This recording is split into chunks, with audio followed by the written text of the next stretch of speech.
Thank you, sir. Sorry. All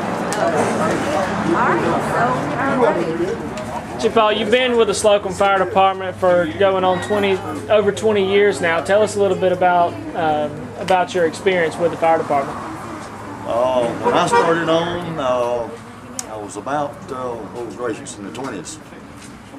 We had 7 firemen. We had training just like we are now, or have had in the past. We were a group that we looked after each other. And when you got volunteers, if you can't trust your volunteers, if you're going in a house that's on fire, the buddy that's going in with you got to depend on them for your life, and they got to depend on you for their life. There's not a one on this volunteer department here in Slocomb, of the 20 that's on it, that I wouldn't mind going in right now into a blazing house fire, because I know they would have my back. I don't think there's any of them that would mind going in and me behind them, because they know I would have their back. But it's a different type of individual when it comes to volunteer as it relates to a professional paid. Professional paid under anything, you're getting paid a salary to perform. If you don't perform, then they're going to fire you. Volunteers is a different breed of folks. They're volunteering because of the love for the community and the enjoyment of helping people. And that's what we had. We had 21 firemen here in Slocomb that was a unit, and we've had many others that have come in the past, and for whatever reason, either have died and passed on, or some have come and went on to school and become firefighters and certified in firefighters with the city of Dothan, Ozark, Enterprise, all over, some even outside the state. So I'm proud of what we've accomplished over the 36 years, what the department's accomplished over that. I'm extremely proud of what we've accomplished over the 23 years that I've been on the fire department. The main thing that we've done, we have lowered every person's insurance in the city of Slocomb by between 30 and 40% of their premium. That converts to roughly $150,000 a year in savings to the citizens of Slocomb. And I'm just proud that I was able to do that, but I couldn't have done it without these dedicated volunteers and the dedicated volunteers of the past that are already here. Do you have any regrets or anything about the stuff that has gone on within the last couple of days? The only regrets I have that it was, as far as I'm concerned, as y'all saw me in the statement I read, I gave to y'all tonight, this whole thing was mishandled from the get-go. It was done unbeknown to me, unbeknown to the fire department, and we were informed it was already a done deal. Bad way to treat individuals, whether they're hired full-time or whether they're volunteers. Who's been the fire chief since 2009?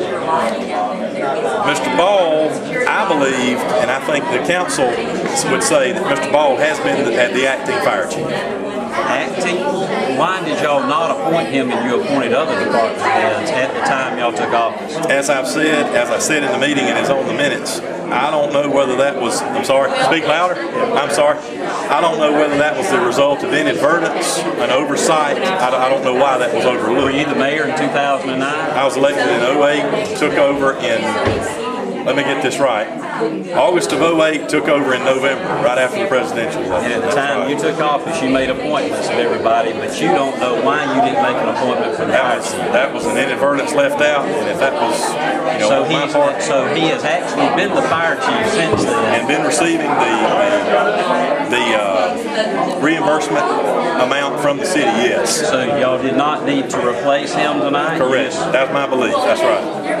And the belief of the city attorney. Do you think that's fair to somebody that's been in the fire department and been chief for 23 years? You, Rob Hinson, think you have been fair to that man as fire chief that's been here for 23 years? I think that based on my conversations with Kenneth Ball, based on what he and I discussed, based on what I've heard over the last 2 years and what I have discussed with him, I think that I went about this the correct way. Tonight, you think the council handled it correctly? I do. And it terminated. He's been the fire chief since you took office, and you can throw off on the minutes that wasn't in the minutes that inadvertently.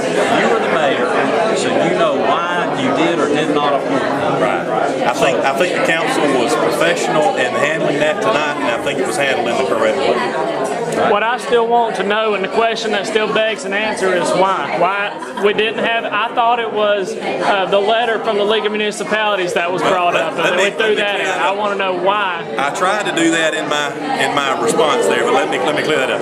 Every mayor and every council member should have received the publication that you're mentioning. It was a league bulletin that stated in big red, large text letters that a question, and the question posed was, does a volunteer fire chief have to be certified?